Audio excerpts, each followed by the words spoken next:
Olá, pessoal! Aqui quem fala é o professor Sérgio Santos e estamos aqui mais uma vez para o nosso quadro Evangelho, Consciência e Espiritualidade, onde nós buscamos refletir sobre os ensinamentos de Jesus, trazendo estudos científicos que corroborem hoje, nos dias modernos, tais ensinamentos. Vamos iniciar com a nossa prece. Deus, Pai de amor, gratidão por estarmos aqui prontos e aptos a receber a inspiração de mais alto. Que tenhamos a força, Senhor, a capacidade de nos abrirmos para a iluminação e colocarmos em prática este crescimento e melhora constantes com as palavras de mais alto. Que assim seja. Muito bem, e para nós iniciarmos hoje, nós vamos ler o Evangelho de Jesus Cristo, segundo Lucas, comentado por Emmanuel e psicografado por Chico Xavier. E o tópico de hoje é o seguinte: Lucas, capítulo 6, versículo 46. Por que me chamais Senhor, Senhor, e não fazeis o que eu digo? A grande pergunta. Em lamentável indiferença, muitas pessoas esperam pela morte do corpo, a fim de ouvir as sublimes palavras do Cristo. Não se compreende, porém, o motivo de semelhante propósito. O Mestre permanece vivo em seu evangelho de amor e luz.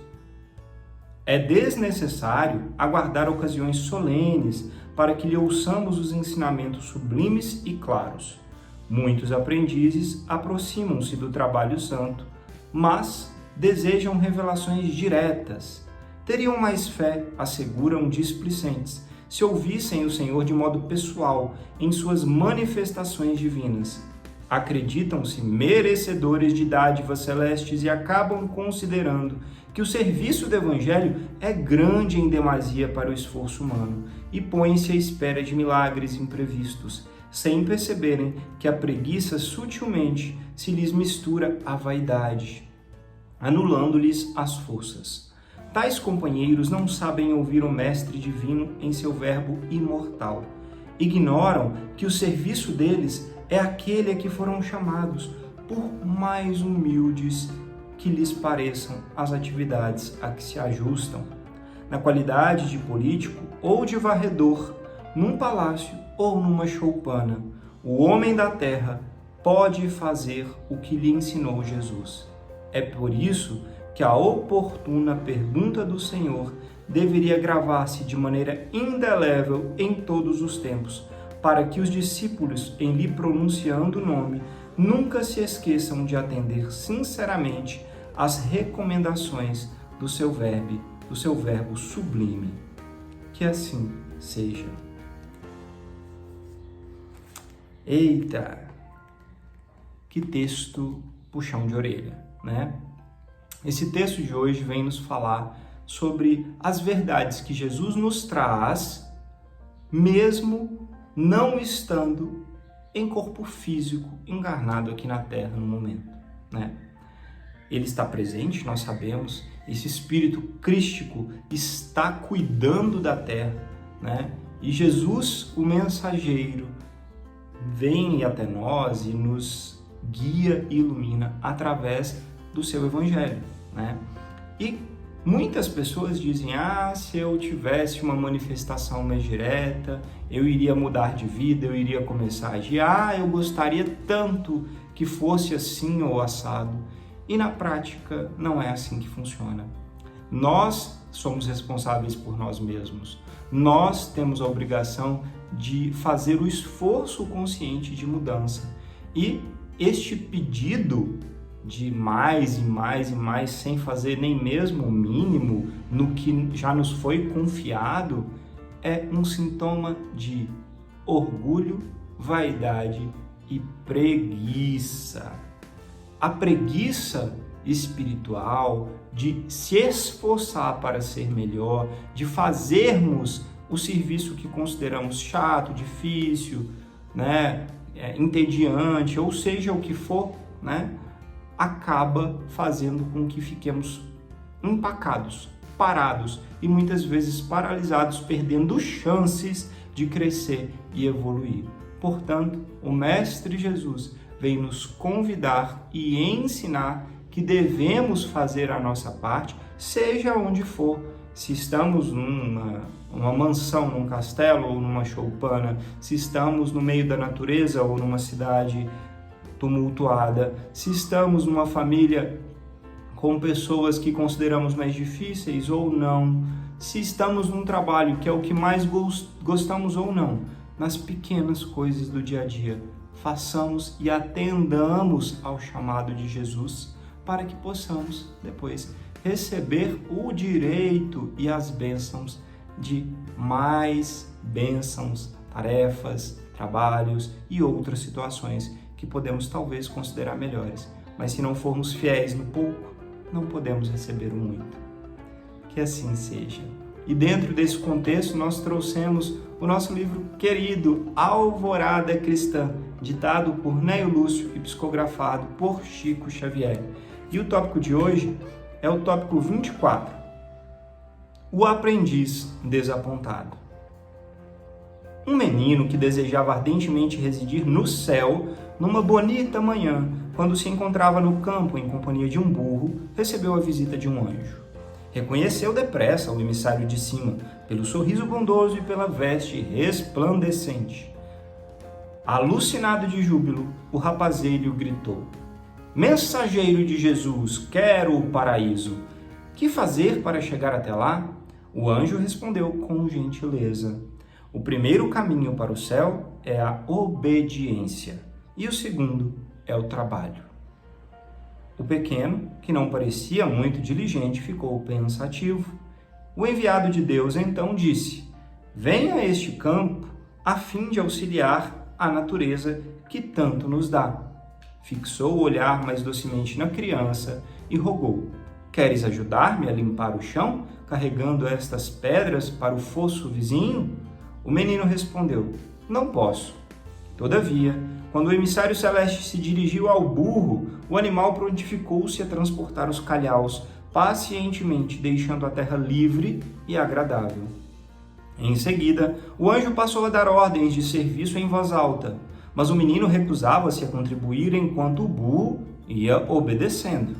No instante de mover o arado, o rapazinho desfez-se em palavras feias, fugindo à colaboração. O moar disciplinado, contudo, ajudou o quanto pôde em silêncio. No momento de preparar a sementeira, verificou-se o mesmo quadro. O pequeno repousava e o burro trabalhava. Em todas as medidas iniciais da lavoura, o pesado animal agia cuidadoso, colaborando eficientemente com o lavrador celeste. Entretanto, o jovem, cheio de saúde e leveza, permaneceu amuado a um canto, choramingando, sem saber porquê e acusando não se sabe a quem. No fim do dia, o campo estava lindo. Canteiros bem desenhados surgiam ao centro, ladeados por fios de água benfeitora. As árvores em derredor pareciam orgulhosas de protegê-los. O vento deslizava tão manso que mais se assemelhava a um sopro divino, cantando nas campânulas do matagal. A lua apareceu espalhando intensa claridade. O anjo abraçou o obediente animal, agradecendo-lhe a contribuição.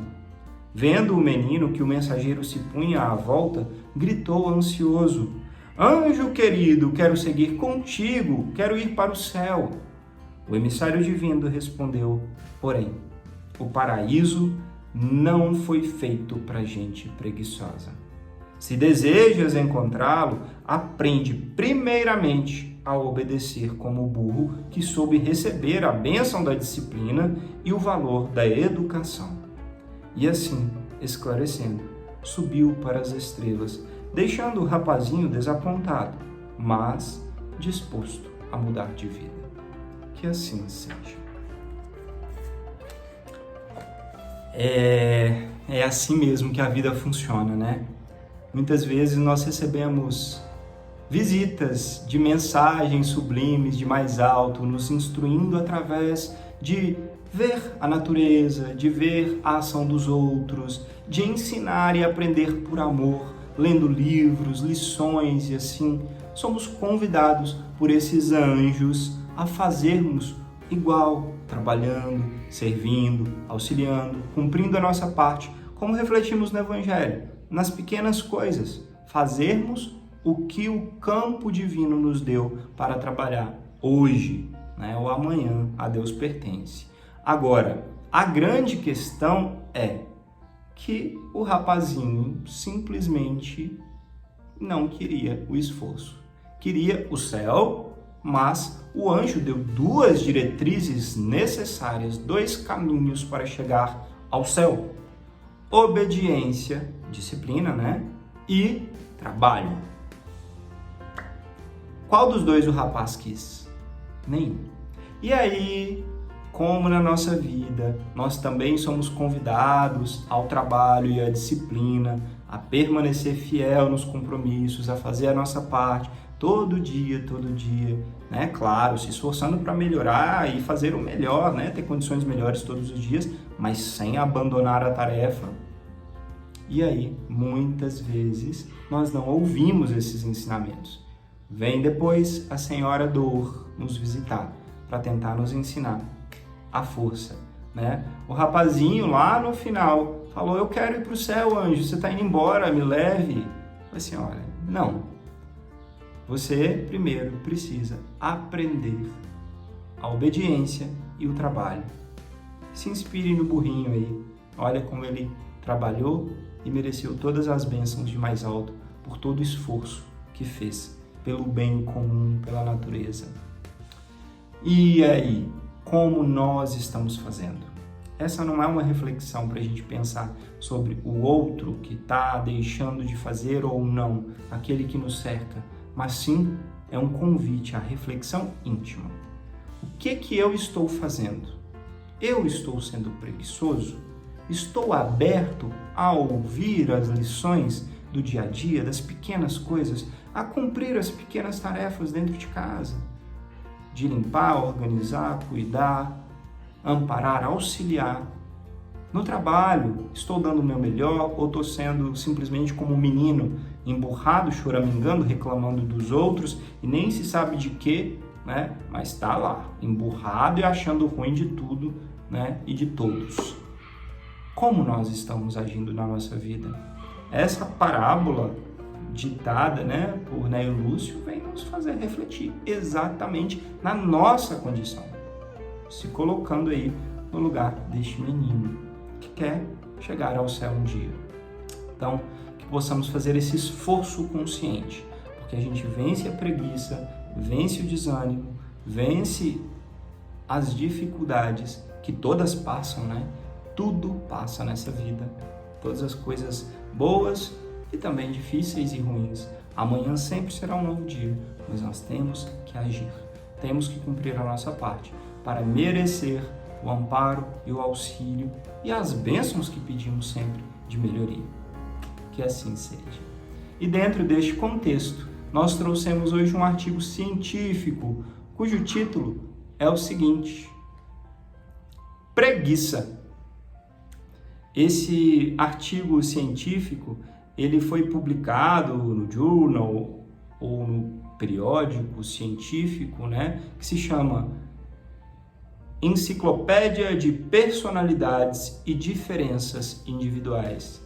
E o autor é o Rosel Balmores Paulino, das Universidades das Filipinas, em Baguio. Esse artigo científico ele vem fazer uma reflexão sobre o que é a preguiça. E ele inicia, né, o texto fazendo uma comparação entre ociosidade e procrastinação, mostrando que o que existe, procrastinar, que é jogar as coisas todas para depois, né, para fazer mais à frente, deixar para depois o que a gente pode fazer hoje, isso é procrastinar. E a ociosidade, que é ficar parado sem fazer nada, sem querer agir e fazer o que precisa ser feito, né? Ficar ocioso, parado, estagnado. E o que tem de similaridade principal entre ociosidade e procrastinação, o link principal na descrição das pessoas é a preguiça, né? Então a preguiça ela pode ser parte do processo de ociosidade e procrastinação. e que o serviço de melhoria e de vencer a preguiça, ele é íntimo e pessoal de cada um, como nós refletimos no Evangelho. Tem que ter um esforço e uma decisão de fazer diferente e melhor. Mesmo com dificuldade no início, a repetição, né, favorece. Agora, uma coisa muito interessante é que a definição dessa preguiça, ela não é física. Não é simplesmente você estar deitado, descansando ou em momentos de repouso. A preguiça, ela é mental, psicológica, tá? É uma disposição de alma, por assim dizer, tá? É quando nós decidimos vencer a nós mesmos, vencendo a preguiça e agindo, fazendo o que precisa ser feito, com vontade ou não, com certos desânimos ou não, mas precisa ser feito, façamos, né? Então, que a gente possa fazer esse esforço consciente, constante, de vencer a preguiça, cumprir as nossas pequenas obrigações, como nos convida Jesus no Evangelho, e que possamos aprender com essa lição do menino, com o anjo. Façamos como o burrinho, obediência e trabalho, tá bom? É isso, vamos então à nossa prece de encerramento. Deus, Pai de amor, gratidão pelas sublimes lições de mais alto, que tenhamos a sabedoria de nos iluminarmos e colocar em prática, Senhor, essas verdades em nossas vidas.